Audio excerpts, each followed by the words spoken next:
Good morning students. Last class में हमने देखा था कि क्वाड्रेटिक इक्वेशन क्या होती है, मतलब द्विघात समीकरण क्या होती है। उसके अंदर ऐसा देखा करते थे हम, लाइक जैसे ax² plus bx plus c is equal to 0। ये क्वाड्रेटिक इक्वेशन होती थी। अब ये जो क्वाड्रेटिक इक्वेशन होती थी, इसके अंदर हम देखा करते थे एक डिस्क्रिमिनांट, मतलब विविक्तिकर हिंदी में करते थे, तो डिस्क्रिमिनांट d निकाला करते थे is equal to d equal to b² minus 4ac। ये डिस्क्रिमिनांट होता था अपना। तो हम इसके लिए क्या करते थे कि अगर b² माइनस 4ac अगर ग्रेटर देन 0 हो तब तो हम करते थे रियल रूट्स। क्या करते थे? रियल रूट्स, मतलब वास्तविक मूल। और यदि b² minus 4ac is equal to 0 का होता था तो हम क्या करते थे? रियल एंड इक्वल रूट्स ये होता था। और अगर b² माइनस 4ac अगर ये लेस देन 0 होता था तो हम करते थे इमेजिनरी रूट्स।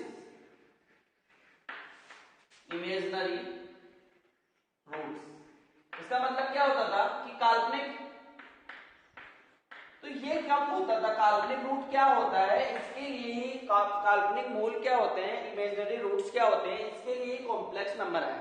अब कॉम्प्लेक्स नंबर में जैसे अपने पास में कोई पॉलिनोमियल आ गया, जैसे x² plus 1 is equal to 0, ये एक हमने क्वाड्रेटिक इक्वेशन ली। इस क्वाड्रेटिक इक्वेशन के अंदर देखो वेरिएबल जो है x, इसकी पावर कितनी है? 2। अगर इसकी पावर 2 है तो ये क्वाड्रेटिक इक्वेशन है। और अगर इसका रूट और जितनी इसकी पावर होती है, मतलब जितनी इसकी डिग्री होती है, अगर ये क्वाड्रेटिक इक्वेशन है, जो वेरिएबल की हाईएस्ट पावर होती है वही हम डिग्री कहलाती है। तो इसके अंदर वेरिएबल x है तो इसकी पावर 2 होती है, इसकी डिग्री कितनी हो गई? 2। और जितनी डिग्री होती है किसी क्वाड्रेटिक इक्वेशन में या द्विघात समीकरण में, जितनी डिग्री होती है उतने ही उसके मूल होते हैं। तो अगर मैं इसके मूल निकालना चाहूं तो x² प्लस 1 अगर ये क्वाड्रेटिक या द्विघात समीकरण, इसके मूल कितने होंगे? 2 मूल होंगे। और अगर 2 मूल है तो x² इज इक्वल टू -1, 2 मूल निकलेंगे।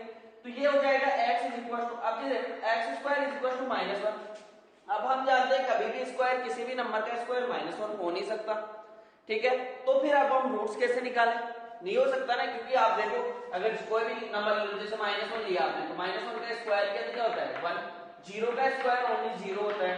या फिर 2 का स्क्वायर ले लो, किसी भी नेगेटिव या पॉजिटिव नंबर का स्क्वायर ले लो, वो ऑलवेज स्क्वायर क्या होता है? किसी भी नंबर का ले लो, always greater than equal to 0 होता है, कभी भी 0 से कम नहीं होता है स्क्वायर, ठीक है। बट यहाँ पे आ रहा है हमारे पास में x² क्या है? -1 के इक्वल है। अब जब ये -1 के इक्वल आ गया है तो हम इसको सोल्व कैसे करें? ये हमारे साथ में प्रॉब्लम आ जाती है। तो अगर हम x² इक्वल टू -1 आ गया, इसका मतलब तो हम रूट्स नहीं निकाल सकते, इसकी x की वैल्यू नहीं निकाल सकते। बट इसके लिए आगे चल के अपने पास में क्या आता है? Complex number. कॉम्प्लेक्स नंबर क्या होता है? जैसे x इधर से रूट हटाया हमने तो क्या आ जाएगा? प्लस माइनस रूट ऑफ -1, ठीक है। जो ये वैल्यू होती है प्लस जो रूट ऑफ -1 है, इसको हम क्या लिखते हैं? आयोटा। क्या बोलते हैं इसको? आयोटा, ठीक है। इसको बोलते हैं हम आयोटा। तो ये आयोटा क्या कहलाता है? Imaginary part. तो यहां से जैसे ये क्या हो जाएगा? x is equal to plus minus iota, तो इसके दो रूट होने हैं, तो x is equal to minus iota और x is equal to plus iota. अब देखो, अब जब हमने ये रूट्स निकाल लिए तो इसको सेटिस्फाई भी करेंगे। अब सेटिस्फाई करेंगे, देखो हमने क्या माना? रूट ऑफ -1 किसके इक्वल होता है? आयोटा के। तो -1 स्क्वायरिंग कर दो दोनों साइड, तो आयोटा स्क्वायर किसके इक्वल हो जाएगा? -1 के। फिर अगर इसको आयोटा से दोनों साइड मल्टीप्लाई करते हैं हम, 1 into iota is equal to iota square into iota, तो क्या हो जाएगा? -1 को आयोटा से मल्टीप्लाई करेंगे तो माइनस आयोटा, और आयोटा स्क्वायर बेस सेम होता है, पावर 8 हो जाती है, तो क्या हो जाएगा? 2 + 1 तो किसके इक्वल हो जाएगा? Iota cube. तो आयोटा क्यूब किसके इक्वल हो जाएगा? Minus iota cube. और अगर फिर जैसे ये है अपने पास में -1 is equal to iota square, again squaring कर दो दोनों साइड, ठीक है। तो आपको पता होगा पावर के ऊपर पावर होती है तो आपस में मल्टीप्लाई हो जाती है, तो क्या हो जाएगा? आयोटा रेज़ टू पावर 4 और -1 का स्क्वायर किसके इक्वल हो जाएगा? तो आयोटा रेज़ टू पावर 4 किसके इक्वल होता है? -1 प्लस 1 के। तो हम इसकी बात कर रहे थे कि x की वैल्यू हमने निकाल ली है, x is equal to minus iota और आयोटा, और ये भी देख लिया है हमने कि आयोटा रेज़ टू पावर 4 क्या होता है? -+1 के इक्वल होता है, और ये देखा हमने कि आयोटा जो होता है ये क्या माना हमने, रूट ऑफ -1, तो आयोटा स्क्वायर क्या हो जाता है, -1 के इक्वल हो जाता है, और आयोटा क्यूब किसके इक्वल होगा, माइनस आयोटा के, और आयोटा रेज़ टू पावर 4 किसके इक्वल होगा, 1 के। ये देख लिया हमने। अब चलो हमने ये तो नाम दे दिया कि मतलब रूट ऑफ -1 किसके इक्वल होता है, आयोटा के इक्वल होता है, तो ये माइनस का सिंबल लेके चला तो माइनस आयोटा, और प्लस का सिंबल लेके चलेंगे तो प्लस आयोटा। अब ये इसको सेटिस्फाई भी करनी चाहिए, तो सेटिस्फाई करा लो।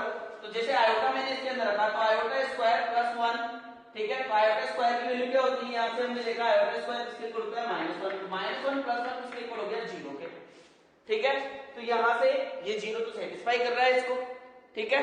तो क्या होता है कि इसको जो आयोटा वाला पार्ट होता है ये एक इमेजिनरी पार्ट होता है, इसको हम जो इमेजिनरी रूट्स हम बोला करते थे उसको हम डिनोट करने का तरीका है। अब मैं डेफिनेशन देता हूं कि कॉम्प्लेक्स नंबर क्या होती है, समिश्र संख्याएं क्या होती है। देखो बताता हूं definition. Complex number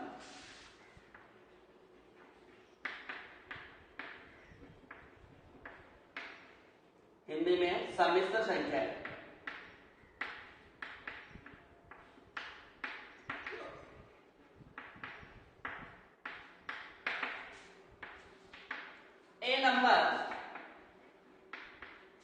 A number of the form a plus iota b, where a and b are real numbers,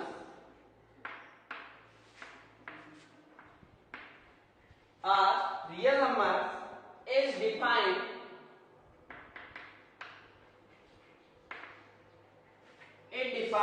to be a complex number।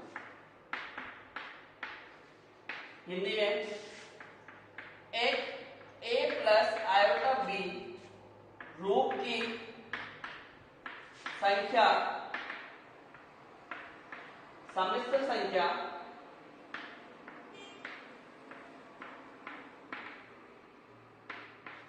होती है, a प्लस आयोटा b रूप की संख्या समिश्र संख्या होती है जहां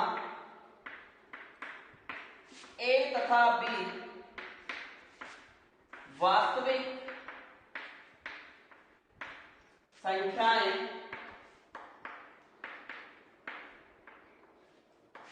होती है।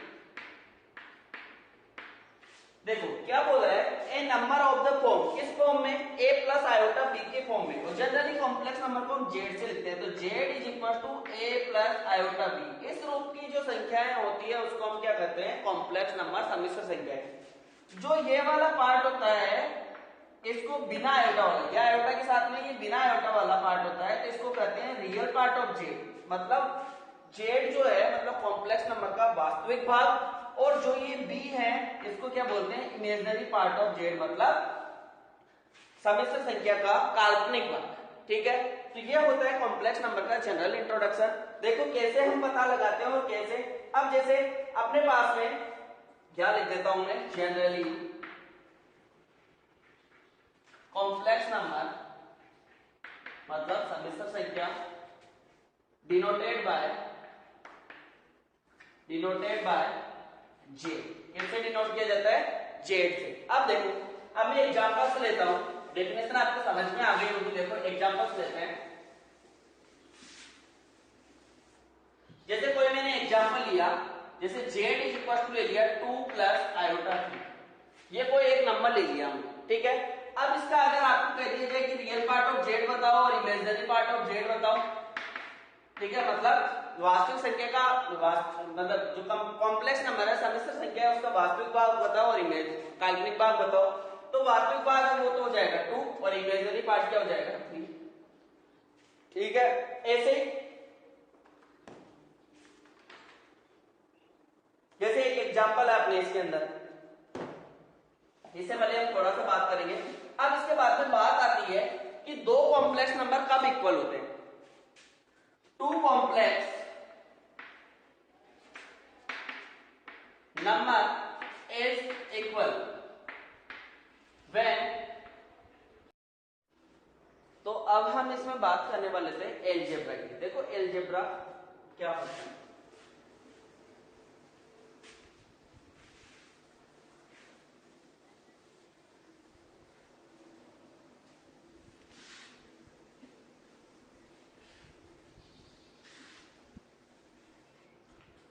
एलजेब्रा की बात करने वाला था, तो एलजेब्रा के अंदर सबसे पहले अपने पास में आता है एडिशन।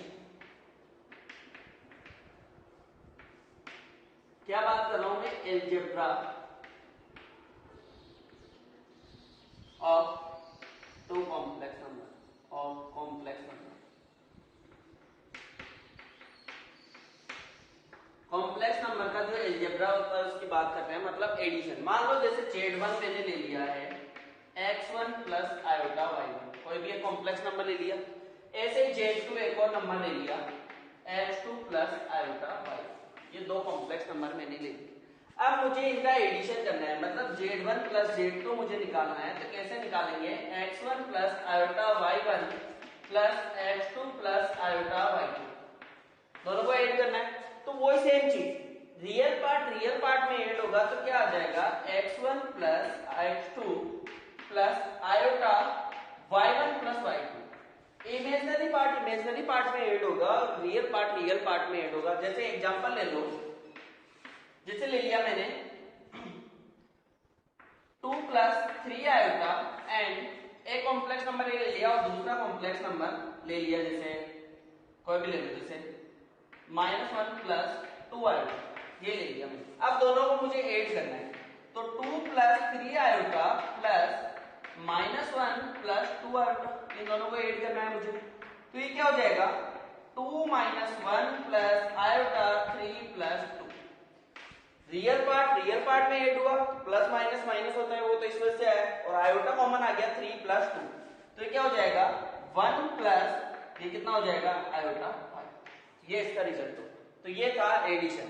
अगर मैं यही अगर सब्ट्रैक्शन की बात करूं, जैसे ये subtraction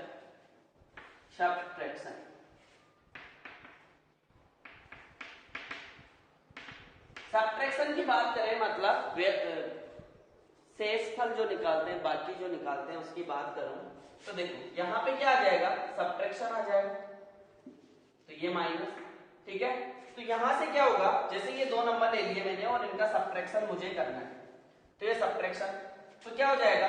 2 minus minus plus plus iota 3 और ये -2, तो क्या हो जाएगा? 3 प्लस आयोटा, 1 को आयोटा से मल्टीप्लाई करें तो आयोटा ही आएगा।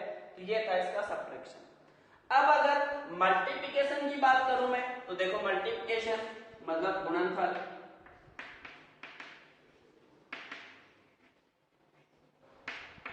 मल्टीप्लिकेशन की बात करो तो ये दो कॉम्प्लेक्स नंबर ले लिया, अब इनका क्या करना है? मुझे मल्टीप्लिकेशन करना है। देखो मल्टीप्लिकेशन, जैसे Z1 इंटू Z2 मुझे करना है, तो क्या हो जाएगा? x1 plus iota y1 into x2 plus iota y2। इन दोनों को मुझे क्या करना है? मल्टीप्लाई करना है। तो देखो कैसे होगा? x1 को x2 से मल्टीप्लाई करेंगे, x1 x2, x1 को आयोटा y2 से करेंगे तो plus x iota x1 y2, iota y1 को x2 से करेंगे तो iota y1 x2, iota y1 को आयोटा y2 से करेंगे तो आयोटा इंटू आयोटा तो जाएगा -1 और y into y y1 y2। तो देखो क्या बन जाएगा? x1 x2 minus y1 y2 plus iota x1 y2 plus y1 x2। मतलब क्या हो जाएगा? रियल पार्ट ये मैंने एक साथ ले लिया है और इमेजिनरी पार्ट एक साथ ले लिया है। एग्जांपल ले लो, जैसे वही एग्जांपल मैं ले लेता हूं, 2 plus 3 iota and 1 plus 2 iota, ये ले लिया -1, ठीक है। तो देखो 2 plus 3 iota multiply by -1 plus 2 iota, दोनों को मल्टीप्लाई करेंगे तो 2 को -1 से किया तो क्या आ जाएगा? -2, 2 को 2 आयोटा से किया 4 आयोटा, 3 को -1 से 3 आयोटा को -1 से करेंगे तो -3 आयोटा, और 3 आयोटा को 2 आयोटा से करेंगे तो आयोटा इंटू आयोटा तो क्या हो जाएगा? माइनस, और 3 2 जा 6, तो क्या हो जाएगा? -2 -6 प्लस 4 आयोटा -3 आयोटा, क्या बचेगा? ओनली आयोटा, 4 में से 3 जाएगा तो 1, तो कितना हो जाएगा? -8 प्लस आयोटा। ये इसका आंसर आ जाएगा मल्टीप्लिकेशन में। अब इसके बाद में बात आती है डिवीजन की। देखो डिवीजन कैसे करते हैं?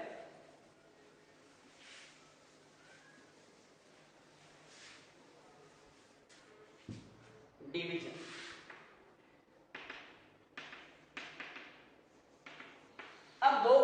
नंबर को मुझे डिवाइड करना है, मतलब Z1 अपॉन Z2 मुझे निकालना है। तो क्या हो जाएगा, x1 plus iota y1 upon x2 plus iota y2, यही होगा। बट कॉम्प्लेक्स नंबर में क्या होता है, स्टैंडर्ड फॉर्म जो होती है कॉम्प्लेक्स नंबर की, उसमें क्या होता है, डिनोमिनेटर में हम आयोटा नहीं रखते हैं। तो अब डिनोमिनेटर में आयोटा नहीं रखते हैं तो क्या किया जाए, तो डिनोमिनेटर में आयोटा को हटाने के लिए हम क्या कर सकते हैं, इसको रेशनलाइज कर दो। किससे रेशनलाइज करने का आपको पता है कि इसका संयुग्मी कॉन्जुगेट क्या होता है, x2 minus iota y2 upon x2 minus iota y2 से मल्टीप्लाई एंड डिवाइड दोनों कर दो। तो क्यों, और इससे हमने किया है क्या, कैंसिल हो जाएगा, मतलब 1 से ही तो मल्टीप्लाई किया है। तो सोल्व कर लो इसको। अभी हमने इसको मल्टीप्लाई किया था तब हमारे पास सॉल्यूशन आया था x1 x2 माइनस, देखो कर लेते हैं वापस, x1 को x2 से किया x1 x2, x1 को माइनस आयोटा y2 से किया तो minus iota x1 y2, minus y1 को x2 से किया तो प्लस आयोटा y1 x2, और plus into minus minus, but ये माइनस तो आ जाएगा, और iota into iota, iota square आएगा तो प्लस कर देगा इसको, और y1 इंटू y2, ठीक है। और डिनोमिनेटर में देखो a plus b, a minus b, identity बन रही है, तो a स्क्वायर मतलब x2 square minus iota y2 square, a square minus b square की आइडेंटिटी है, ठीक है। तो अब इसको सोल्व करेंगे, देखो रियल पार्ट तो क्या आ जाएगा, x1 x2 plus y1 y2, और इधर से ये देखो plus iota y1 x2 minus x1 y2 upon नीचे देखो x2 स्क्वायर, और इधर से देखो ये माइनस है और आयोटा का स्क्वायर है तो ये भी माइनस लाएगा, तो minus into minus plus y2 square, ठीक है। तो स्टैंडर्ड फॉर्म क्या हो जाएगी इसकी, स्टैंडर्ड फॉर्म हो जाएगी x1 x2 plus y1 y2 upon x2 square plus y2 square plus iota y1 x2 minus y2 x1 upon x2 square plus y2 square, ये स्टैंडर्ड फॉर्म हो जाएगी। तो मतलब डिवाइड करने के बाद में इस तरीके से अपने को पूरा निकालना पड़ेगा कि डिनोमिनेटर में आयोटा, अब देखो डिनोमिनेटर में आयोटा नहीं रहा तो ये रेशनलाइज आपको करना पड़ेगा। अभी इसका एग्जांपल करते हैं हम। तो अब हम इसका एग्जांपल देखते हैं कि डिवीजन में एग्जांपल देखो।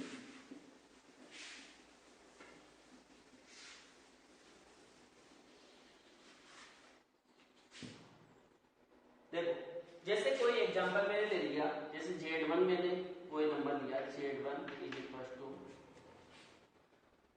Z1 ले लिया 6 प्लस 3 आएगा, एंड Z2 मैंने ले लिया है, Z2 ले लिया जैसे 2 माइनस आई, ये ले लिया। अब मुझे निकालना है Z1 अपॉन Z2, मतलब 6 प्लस 3 आएगा अपॉन 2 माइनस आई, ये निकालना है। फिर जैसा कि मैंने बताया कि कॉम्प्लेक्स नंबर में हम उसको स्टैंडर्ड फॉर्म में ही लिखते हैं और डिनोमिनेटर में क्या आयोटा नहीं रखते हैं। तो इसके लिए क्या करूंगा, रेशनलाइज करूंगा, तो 2 प्लस आयोटा अपॉन, तो जैसा कि डिनोमिनेटर में आयोटा नहीं रखते हैं तो क्या हो जाएगा, रेशनलाइज करेंगे तो 2 plus iota upon 2 plus iota से मल्टीप्लाई करेंगे, 6 को 2 से मल्टीप्लाई किया 12, 6 को आयोटा से करेंगे 6 आयोटा, 3 आयोटा को 2 से करेंगे प्लस 6 आयोटा, और 3 आयोटा को आयोटा से करेंगे तो -3, और नीचे क्या आ जाएगा a minus b a plus b, मतलब 2 square minus iota square, a plus b a minus b क्या होता है, a square minus b square. तो 12 में से 3 गए तो 9 plus 6 iota plus 6 iota 12 iota upon 2 square 4, और minus iota square minus minus plus 1, तो क्या हो जाएगा 9/5 प्लस आयोटा 12/5, ये स्टैंडर्ड फॉर्म में हो गई। देखो डिनोमिनेटर में आयोटा नहीं है, ठीक है। तो ये था कॉम्प्लेक्स नंबर का डिवीजन। नेक्स्ट वीडियो में हम बात करेंगे कॉम्प्लेक्स नंबर की क्या प्रॉपर्टी होती है, मतलब closure law, commutative property, associative property, inverse, identity कैसे निकालते हैं, क्या आइडेंटिटी होती है एडिशन के लिए, मल्टीप्लिकेशन के लिए क्या आइडेंटिटी होती है, ठीक है। तो प्लीज अगर ये वीडियो अगर आपको पसंद आए तो प्लीज लाइक करें, शेयर करें और कमेंट जरूर करें, जिससे मैं मोटिवेट हो सकूं कि मतलब आपको क्या कैसे मेरे को इम्प्रूव करना है इसमें और क्या आपको चाहिए, ठीक है, और प्लीज चैनल को सब्सक्राइब जरूर करें और शेयर करें। Okay, thank you.